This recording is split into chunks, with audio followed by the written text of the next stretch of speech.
അഭിമന്യ തിരുമേനിമാരെ, പ്രിയ ബഹുമാനപ്പെട്ട സുഹൃത്തുക്കളെ, ഇന്ന് ലോകത്തിൽ എല്ലാം കൂടി 30,000-ലധികം ക്രൈസ്തവ സഭാ വിഭാഗങ്ങളുണ്ട്.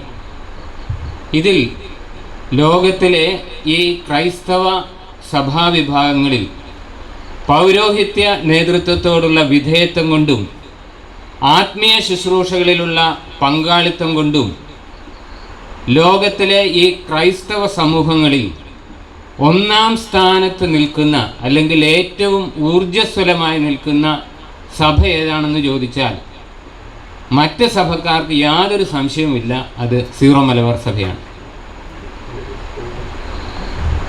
ഈ സീറോ മലബാർ സഭയിലെ ഏറ്റവും സജീവമായ, ഈ പറഞ്ഞ കാര്യത്തിൽ ഏറ്റവും സജീവമായ സ്ഥലം, പ്രദേശം ഏതാണെന്ന് ചോദിച്ചാൽ വ്യത്യസ്ത അഭിപ്രായം ഉണ്ടാകാമെങ്കിലും നമുക്ക് നിസ്സംശയം പറയാവുന്ന ഒന്നാണ് സീറോ മലബാർ സഭയുടെ ചങ്കായ പാലാ ഭദ്രാസനം.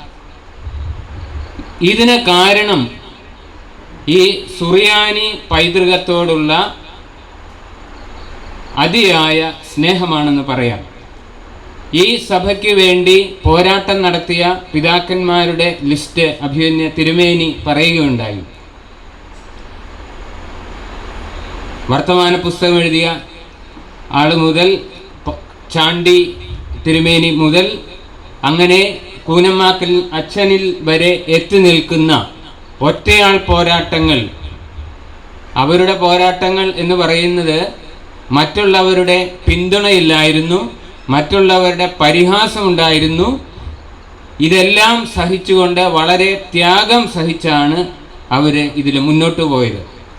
ഞാൻ ഏതാനും പേരുകൾ ഒന്നുകൂടി പറയുകയാണ്. നമുക്ക് വേണ്ടി വ്യാകരണ ഗ്രന്ഥം ചമച്ച നമ്മുടെ അരിയൻതലാനച്ചൻ, അതുപോലെ തന്നെ അനേകം പുസ്തകങ്ങളോടൊപ്പം പ്രത്യേകമായി സുറിയാനി നിഘണ്ടു രചിച്ച അന്ത്രയോസ് കളപ്പുരക്കിലച്ചൻ, ഹുദറായുടെ വിവർത്തനം നടത്തിയ ഇമ്മാനുവൽ തെള്ളിയിലച്ചൻ, അതുപോലെ തന്നെ നമ്മുടെ ദേറ സ്ഥാപകൻ കൂനമ്മാക്കലച്ചൻ, ഇവരെല്ലാവരും 100% ആളുകളുടെ പിന്തുണയോടുകൂടിയല്ല ഇതൊന്നും ചെയ്തത്.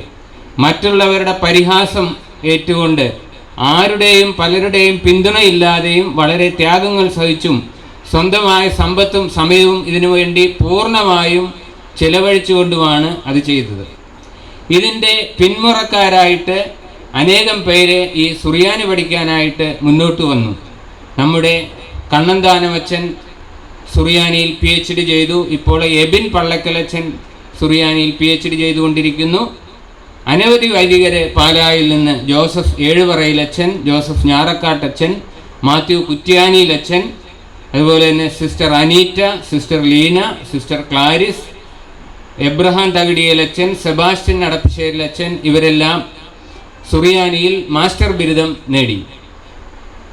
ഇതുപോലെ തന്നെ ഇപ്പോൾ അനേകം വൈദികരെ ഇപ്പോൾ പ്രൈവറ്റ് രജിസ്ട്രേഷന് അവസരം ലഭിച്ചപ്പോൾ ബഹുമാനപ്പെട്ട ജോബി പുന്നമ്പരിക്കൽ അച്ഛൻ, അതുപോലെ തന്നെ ഡോൺ ബോസ്കോ കണ്ടത്തുംകുടി അച്ഛൻ, പുല്ലുകാലയിൽ മാത്യു അച്ഛൻ, ജോബിൻ കരിപ്പാശ്ശേരി MCBS അച്ഛൻ, ഇടത്തിലാൽ അനീഷ് അച്ഛൻ, ഡൊമിനിക് വെച്ചൂരച്ഛൻ, പിന്നീട് അൽമായ സഹോദരങ്ങളായ ജോസുട്ടി എബ്രഹാം, ജെയിംസ് ജോസഫ്, ഇവരിപ്പോൾ MA കോഴ്സ് പ്രൈവറ്റായിട്ട് ചെയ്തുകൊണ്ടിരിക്കുന്നു. നമ്മളെ സംബന്ധിച്ചിടത്തോളം ഈ സുറിയാനി പൈതൃകം എന്ന് പറയുമ്പോൾ അത് നമ്മുടെ പൈതൃകമായിട്ട് കണക്കാക്കാനായിട്ട് നമുക്ക് സാധിക്കണം. നേരത്തെ പറഞ്ഞു, സുറിയാനി സഭകളുണ്ട്, ഗ്രീക്ക് സഭകളുണ്ട്, ലത്തീൻ സഭകളുണ്ട്. സുറിയാനി സഭകൾ ആദ്യകാലം മുതലേ പാഷണ്ഡ സഭകളായിട്ടാണ് അറിയപ്പെട്ടത്. 431 എഫേസൂസ് സുന്നഹദോസോടുകൂടി ഈസ്റ്റ് സിറിയൻ ക്രൈസ്തവരുണ്ടാകുന്നു. 451 കൽക്കദൂനിയ സുന്നഹദോസോടുകൂടി വെസ്റ്റ് സിറിയൻ ക്രിസ്ത്യൻസ് ഉണ്ടാകുന്നു. ബാക്കി ഗ്രീക്കുകാരും ലത്തീൻകാരും ഇവരെ കണ്ടത് പാഷണ്ഡ ക്രൈസ്തവരായിട്ടാണ്. ഇവർ തമ്മിലും പാഷണ്ഡികളായിട്ടാണ് കരുതിയിരുന്നത്. പിന്നീട് മറ്റ് ക്രൈസ്തവർക്കെല്ലാം ക്രൈസ്തവ രാജ്യങ്ങൾ അല്ലെങ്കിൽ സാമ്രാജ്യങ്ങളും ക്രൈസ്തവ ചക്രവർത്തിമാരും ഉണ്ടായിരുന്നു. എന്നാൽ പേർഷ്യ സാമ്രാജ്യത്തിൽ പ്രധാനമായിട്ടുള്ള ഈസ്റ്റ് സിറിയൻ ചർച്ചിനെ സംബന്ധിച്ചിടത്തോളം ആദ്യകാലത്ത് അവർ സൊറവാസ്ട്രിയൻ മതക്കാരുടെ കീഴിലായിരുന്നെങ്കിൽ പിന്നീട് 661 മുതൽ പിന്നീട് ഇസ്ലാം മതത്തിൻ്റെ കീഴിലാണ്. ഒരിക്കലും സാമ്രാജ്യത്തിൻ്റെ സപ്പോർട്ട് ഉണ്ടായിരുന്നില്ല. അതിനും പുറമെ മറ്റ് ക്രൈസ്തവർ ഇവരെ പാഷണ്ഡികളായി കണ്ട് പ്രത്യേകിച്ചും ബൈസന്റൈൻകാർ സുറിയാനിക്കാരെ ആക്രമിച്ചിരുന്നു. ഇങ്ങനെ പീഡനങ്ങൾക്ക് ഇടയിലാണ് ഈ ആദ്യകാലം മുതൽ ഈസ്റ്റ് സിറിയൻ ക്രിസ്ത്യൻസും വെസ്റ്റ് സിറിയൻ ക്രിസ്ത്യൻസും എല്ലാം ജീവിച്ചിരുന്നത്. ഇങ്ങനെയുള്ള ഈ പീഡനങ്ങൾക്ക് ഇടയിലും ലോകത്തിലെ ഏറ്റവും മിഷണറി ചൈതന്യമുള്ള സഭയായിട്ട് ഈ സഭയ്ക്ക് മാറാൻ കഴിഞ്ഞു. ഇന്ത്യയിലും ശ്രീലങ്കയിലും അങ്ങ് ചൈന വരെയും മംഗോളിയൻ പ്രദേശങ്ങളിലെല്ലാം ഈ ഈസ്റ്റ് സിറിയൻ സഭ ഉണ്ടായിരുന്നു. ഒരു കാലത്ത് 300-ലധികം ദേവാലയങ്ങൾ ഉണ്ടായിരുന്നു. അവിടെ നിന്നുള്ള സുറിയാനിയിലും ചൈനീസിലുമായി എഴുതിയിട്ടുള്ള അനേകം ഇൻസ്ക്രിപ്ഷൻസ് നമുക്ക് കിട്ടിയിട്ടുണ്ട്. ഒരു കാലത്ത് 7-ാം നൂറ്റാണ്ടിൽ ഇറാനിലെ ജനസംഖ്യയുടെ 50% ഈസ്റ്റ് സിറിയൻസ് ആയിരുന്നു. AD 1000-ൽ മൊത്തം ക്രിസ്ത്യാനികളുടെ 20%, 1/5 സുറിയാനി ക്രിസ്ത്യാനികളായിരുന്നു. പിന്നീട് 13-ാം നൂറ്റാണ്ട് മുതലാണ് നമ്മളുടെ സംഖ്യ കുറഞ്ഞ് വന്നുകൊണ്ടിരിക്കുന്നത്. നമ്മളെ സംബന്ധിച്ചിടത്തോളം സഭാചരിത്രം പഠിക്കുമ്പോൾ ഈസ്റ്റ് സിറിയൻ സഭയുടെ സഭാചരിത്രം നമുക്ക് പഠിക്കാനായിട്ട് സാധിക്കണം. നമ്മുടെ സഭയിലെ പിതാക്കന്മാരുടെ പേരുകളും അവരുടെ പുസ്തകങ്ങളും പഠിക്കാനായിട്ട് സാധിക്കണം. സിറുലോണ, നർസായി, തിയദോർ ബർക്കോണി, ശൂബാലമാറൻ, അദിയാബനിലെ ഹനനീഷോ, ദാദിഷോ, കത്രായ, നിനുവായിലെ ഇസഹാക്ക്, യൗസെഫ് ഹസായ, ഇങ്ങനെ അനേകം പിതാക്കന്മാരുണ്ട്. അവരെല്ലാം ഈസ്റ്റ് സിറിയൻ പൗരസ്ത്യ സുറിയാനി പിതാക്കന്മാരാണ്. അവരുടെ പേരുകൾ പഠിക്കണം, അവരുടെ പുസ്തകങ്ങളുടെ പേരുകൾ പഠിക്കണം, അവരുടെ ചരിത്രം പഠിക്കണം. അനേകം ദൈറാകളുടെ കാര്യം മണിയാട്ടച്ചൻ സൂചിപ്പിക്കുകയുണ്ടായി. സെലൂഷ്യ, സെസിഫോണിലെ ദൈറ, നിസിബിസിലെ ദൈറ, അർബേലായിലെ നിബിത, കർക്കാദ്, ബെസ്ലോക്കിലെ ബെത്ലാപ്പാത്ത്, അങ്ങനെ അനേകം സ്ഥലങ്ങളിൽ നമുക്ക് ദൈറാകളുണ്ടായിരുന്നു. ഇനിയും നമ്മളെ സംബന്ധിച്ചിടത്തോളം നമ്മളുടെ സൺഡേ സ്കൂളുകളിൽ സുറിയാനി പഠിക്കാനായിട്ട് അവസരമുണ്ടാകണം. നമുക്കറിയാം, പല സഭകൾക്കും അവരുടെ പൈതൃകം സുറിയാനിയാണ് എന്നുള്ളതിൽ യാതൊരു തർക്കവുമില്ലാത്തതിൻ്റെ കാരണം അവരുടെ കുർബാന തക്സ എടുത്താലും കൂദാശക്രമം എടുത്താലും അതിൻ്റെ ഒരു സൈഡിൽ സുറിയാനിയും മറു സൈഡിൽ അതിൻ്റെ മലയാളം ട്രാൻസ്ലേഷനുമാണ്. കൽദായ സഭയിൽ അങ്ങനെയല്ല, യാക്കോബായ സഭയിൽ അങ്ങനെയാണ്, ഓർത്തഡോക്സ് സഭയിൽ അങ്ങനെയാണ്. ഇവരെ സംബന്ധിച്ചിടത്തോളം ഇവരുടെ സഭയുടെ പൈതൃകം സുറിയാനിയാണെന്നുള്ളതിന് യാതൊരു തർക്കവുമില്ലാത്തതിൻ്റെ കാര്യം അവർക്കറിയാം. ഈ മലയാളത്തിൽ അത് ആക്കി വെച്ചതിൽ തെറ്റുണ്ട്, പല അപൂർണതകളുണ്ട്. ഇനിയും അതിലെന്തെങ്കിലും മനസ്സിലാവാത്തതുണ്ടെങ്കിൽ ഈ സർവജ്ഞനായ ഭരണകർത്താവ് എന്നുള്ളത് മനസ്സിലായില്ലെങ്കിൽ ഉടനെ നോക്കാൻ അപ്പുറത്ത് സുറിയാനിയിലുണ്ട്, ദബ്രാന എന്നുള്ളത് ഹക്കീമ അവിടെ ഉണ്ട്. അപ്പോൾ ഇത് നമ്മൾ ചെയ്യേണ്ടത് അത്യാവശ്യമാണ്. സീരിയയിൽ അനേകം പേര് സുറിയാനി പഠിക്കാൻ വന്നിട്ട് വളരെ നിരാശരായി പോയിട്ടുണ്ട്. അതിൻ്റെ കാരണം അവിടെ പഠിപ്പിക്കുന്നതെല്ലാം വെസ്റ്റ് സിറിയക്കാണ്, ഈസ്റ്റ് സിറിയക്കൊന്നും പഠിപ്പിക്കുന്നില്ല. ഈ സഭയോടുള്ള സ്നേഹം കൊണ്ടാണ്, അത് വായിക്കാനും അത് പഠിക്കാനും സാധിക്കുന്നില്ല എന്നുള്ള വിഷമം കൊണ്ടാണ്. ഭാഷ രണ്ടും ഒന്നാണ്, അതിൻ്റെ വൊക്കാബുലറിയും ഗ്രാമറും ഒന്നാണെങ്കിലും അതിൻ്റെ സ്ക്രിപ്റ്റും വവ്വലും പ്രൊനൗൺസിയേഷനും വ്യത്യാസമുണ്ട്. അത് കേട്ടാൽ മനസ്സിലാക്കാൻ ബുദ്ധിമുട്ടുണ്ട്. അപ്പോൾ ഇതിനൊരു പരിഹാരം എന്നുള്ള നിലയിലാണ് പൗരസ്ത്യ സുറിയാനി വായിക്കാൻ പഠിക്കുന്നതിന് വേണ്ടിയുള്ള വായനാ സഹായി എന്ന പുസ്തകവും അതുപോലെ തന്നെ അതിൻ്റെ ഭാഷ പഠിക്കുന്നതിന് വേണ്ടിയുള്ള വ്യാകരണ സഹായി എന്ന പുസ്തകം രചിക്കാനായിട്ട് ഇടയായത്.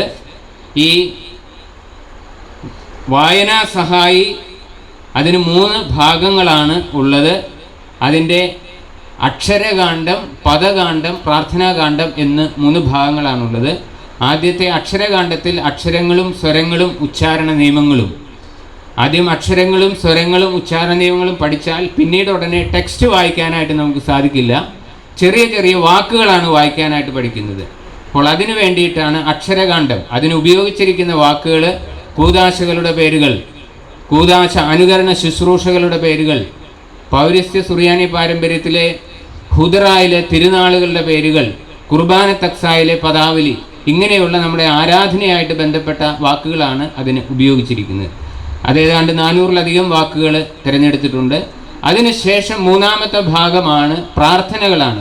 അപ്പോൾ അക്ഷരങ്ങൾ പഠിച്ചു, വാക്കുകൾ പഠിച്ചു, പിന്നീടാണ് ഫ്ലുവൻ്റായിട്ട് വായിക്കാൻ സഹായിക്കുന്നതിന് വേണ്ടി ഈ വിശുദ്ധ കുർബാനയിൽ ജനങ്ങൾ ചൊല്ലുന്ന പ്രാർത്ഥന, വൈദികർ ചൊല്ലുന്ന പ്രാർത്ഥന, ഷമ്മാശൻ ചൊല്ലുന്ന പ്രാർത്ഥന, പിന്നീട് ഏതാനും ജനപ്രിയമായിട്ട് പ്രചാരത്തിലുള്ള ചില പ്രാർത്ഥനകളും അതിൽ ഉൾപ്പെടുത്തിയിരിക്കുന്നത്. ഇനിയും വ്യാകരണ സഹായി എന്ന് പറയുന്ന ഭാഗത്ത് 25 പാഠങ്ങൾ ഈ വ്യാകരണം പഠിക്കുന്നതിന് വേണ്ടിയുള്ള പാഠങ്ങളാണ്. അതിനുശേഷം മറ്റ് വ്യാകരണ ഗ്രന്ഥങ്ങളിൽ വിശദമായിട്ട് കൊടുക്കാത്ത ഒരു കാര്യമാണ് ഈ വ്യാകരണ ഗ്രന്ഥത്തിലുള്ളത്. 10 മാതൃകാ ക്രിയകളുടെയും, അതായത് weak verbs 6 strong verbs 3 geminate ഇരട്ടിപ്പ് ക്രിയയുടെയും പെയാൽ പായൽ ആഫേൽ ഫോമിലുള്ള എല്ലാ tense, present, past, future, imperative, infinitive, passive participle, active വോയിസിൽ, പാസീവ് വോയിസിൽ കൊടുത്തിട്ടുണ്ട്. ഈ 10 മോഡൽ ക്രിയകളുടെയും. അതിനുശേഷം ഈ ഒരു സ്ട്രോങ് വെർബിൻ്റെയും വീക്ക് വെർബിനോടും ഓബ്ജക്റ്റീവ് പ്രൊനോമിനൽ സഫിക്സ് എല്ലാ കാലങ്ങളിലും ചേർക്കുന്നത് അനുബന്ധമായിട്ട് കൊടുത്തിട്ടുണ്ട്. പിന്നീട് കാണാപ്പാഠം പഠിക്കേണ്ട കാര്യങ്ങളെല്ലാം ഒന്നിച്ച് ഒരു പാഠമായി കൊടുത്തു. അതിനോടൊപ്പം തന്നെ ഈസ്റ്റ് സിറിയൻ പുസ്തകത്തിൽ എസ്ട്രങ്കേല സുറിയാനി വായിക്കുന്നതിനുള്ള പാഠവും അതുപോലെ തന്നെ വെസ്റ്റ് സിറിയക്ക് പഠിക്കുന്നതിനുള്ള പാഠവും അതിനകത്ത് ഉൾപ്പെടുത്തിയിട്ടുണ്ട്. ഈ പുസ്തകം അഭിമന്യ കല്ലറങ്ങാട്ട് പിതാവിനെ കാണിക്കാനായിട്ട് ഇടയാക്കി. അദ്ദേഹം ഈ പുസ്തകം വളരെ പ്രധാനപ്പെട്ടതാണ്, ഇത് പ്രകാശനം ചെയ്യാമെന്ന് സമ്മതിക്കുകയും ചെയ്തു. അഭിമന്യ പിതാവിനോടുള്ള നന്ദി പ്രത്യേകമായിട്ട് അറിയിക്കുകയും ചെയ്തു. നമുക്ക് ഏറ്റവും പ്രിയങ്കരനായ സിറിയുടെ വൈസ് ഡയറക്ടർ പ്രിയപ്പെട്ട രാജു അച്ഛൻ്റെ കോൺട്രിബ്യൂഷൻസാണ്. ഞാൻ 8-10 ദിവസം മുമ്പ് ഈ പുസ്തകങ്ങൾ രണ്ടും പരിചയപ്പെട്ടു. അതിൻ്റെ പ്രധാന ഭാഗങ്ങളെല്ലാം ഞാൻ വായിച്ചു. അത്ഭുതകരമായ ഒരു കാര്യമാണ് അച്ഛൻ ചെയ്തിരിക്കുന്നത്. അച്ഛന് വെസ്റ്റ് സിറിയക്ക് പ്രാക്ടീസ് ചെയ്യുന്ന ആളാണ്.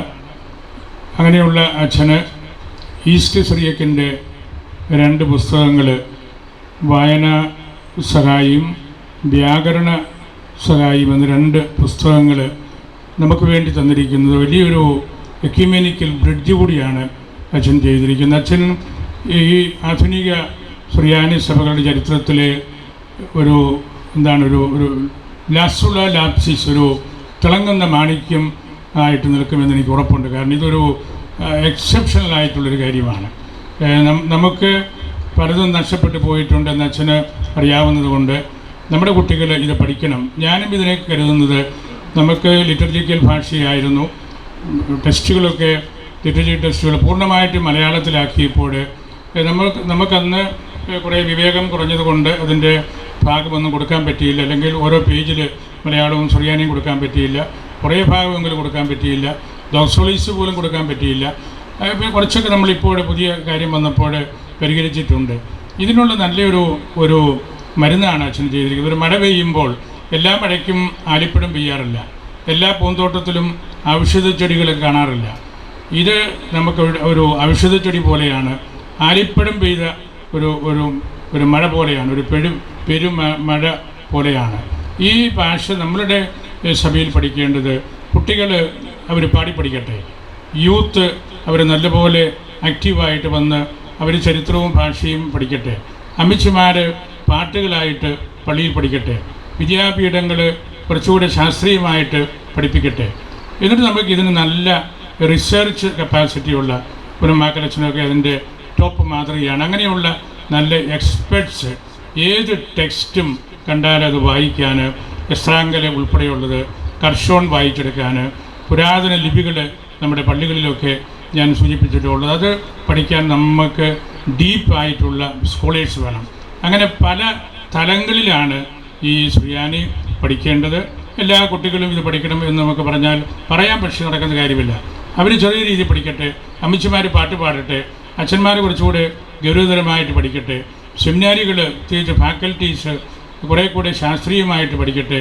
അതിൻ്റെ എല്ലാം വെളിച്ചത്തിൽ നമുക്ക് നല്ല ഒരു ബോഡി, ഇതിനെ ഏത് ടെക്സ്റ്റും ഒറ്റ മിനിറ്റിൽ കുർമാക്കലച്ചൻ്റെ ഒരു ടെസ്റ്റ് കൊടുത്താൽ 2 മിനിറ്റ് കൊണ്ട് അച്ഛനത് ഏത് ഭാഷയിലും പറയും, അല്ലെങ്കിൽ വിവർത്തനം നടത്തും. അങ്ങനെയുള്ള എക്സ്പെർട്സ് നമുക്ക് ആവശ്യമാണ്. അതിലേക്ക് വരാനുള്ള നല്ലൊരു ബ്രിഡ്ജാണ് പ്രിയങ്കരനായ രാജുവച്ചൻ ചെയ്തിരിക്കുന്നത്. അതീവ സൗന്ദര്യമുള്ള 2 പുസ്തകങ്ങളാണ്.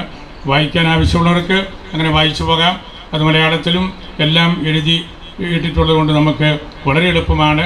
ഗ്രാമർ ഓരോ ദിവസവും നമ്മൾ പഠിച്ച് മുമ്പോട്ട് പോകേണ്ടത് എങ്ങനെയാണ്, ഒരു കുഞ്ഞ് വളരുന്നത് പോലെയാണ് ആ വ്യാകരണ പുസ്തകവും വളർത്തി വിട്ടിരിക്കുന്നത്. അപ്പോൾ അതുകൊണ്ട് ഇത് വളരെ വലിയൊരു കോൺട്രിബ്യൂഷനാണ്. അച്ഛനെ സുറമലബാർ സഭയ്ക്ക് വേണ്ടി ഞങ്ങൾ എല്ലാവരും അച്ഛനെ അഭിനന്ദിക്കുകയാണ്. എക്സെപ്ഷണലായിട്ടുള്ളൊരു കാര്യമാണ് ചെയ്തത്. അത് മലങ്കര സഭ വെസ്റ്റ് സിറിയക്ക് കൈകാര്യം ചെയ്യുന്ന സമൂഹത്തോടും അതുവഴി നമുക്ക് ഓർത്തഡോക്സ് യാക്കോബായ മർത്തോമ സഭകളോടും നമുക്ക് അച്ഛനൊരു വലിയ ബന്ധം തന്നിട്ടുണ്ട്. കാരണം അച്ഛനിൽ നിന്ന്, അല്ലെങ്കിൽ അച്ഛൻ്റെ സഭാ സമൂഹത്തിൽ നിന്ന് ഇതുപോലെ ഈസ്റ്റ് സിറിയക്കിന് വേണ്ടി ഗ്രാമറും ടെക്സ്റ്റ് ബുക്കും വന്നു എന്നുള്ളത് എന്നെ സംബന്ധിച്ച് വലിയ ഒരു അത്ഭുതമായിട്ടാണ് ഞാൻ എടുത്തിരിക്കുന്നത്. അച്ഛൻ്റെ ഒരു വിശാല മനസ്സും അതിനകത്തുണ്ട്. സിറിയക്ക് തന്നെ അതൊരു ഒരു ലിവിങ് സ്റ്റോണായിട്ട് എന്നും നിലനിൽക്കും എന്നാണ് ഞാൻ കരുതുന്നത്. ഞാൻ എൻ്റെ വാക്കുകൾ ഉപസംഹരിക്കുന്നു. അച്ഛനെ ഈ ബോഡിയുടെ നാമത്തിൽ ഞാൻ അഭിനന്ദിക്കുന്നു. എല്ലാ നന്മകളും അച്ഛനിൽ നിന്ന് ഇനിയും കൂടുതലായിട്ട് ഈ സിറോ മലബാർ സഭയുടെ ഈസ്റ്റ് സിറിയക്ക് കൂടുതൽ ബലിഷ്ഠമാക്കാനും അതിൻ്റെ സൗന്ദര്യം ഈ സഭയിലെ അംഗങ്ങൾക്ക് ബോധ്യപ്പെടുത്താനും അച്ഛനിലൂടെയും കൂടുതൽ സംഭാവനകൾ ഉണ്ടാകട്ടെ എന്ന് പ്രാർത്ഥിച്ച് അഭിനന്ദിച്ച് എൻ്റെ വാക്കുകൾ ഉപസംഹരിക്കുന്നു.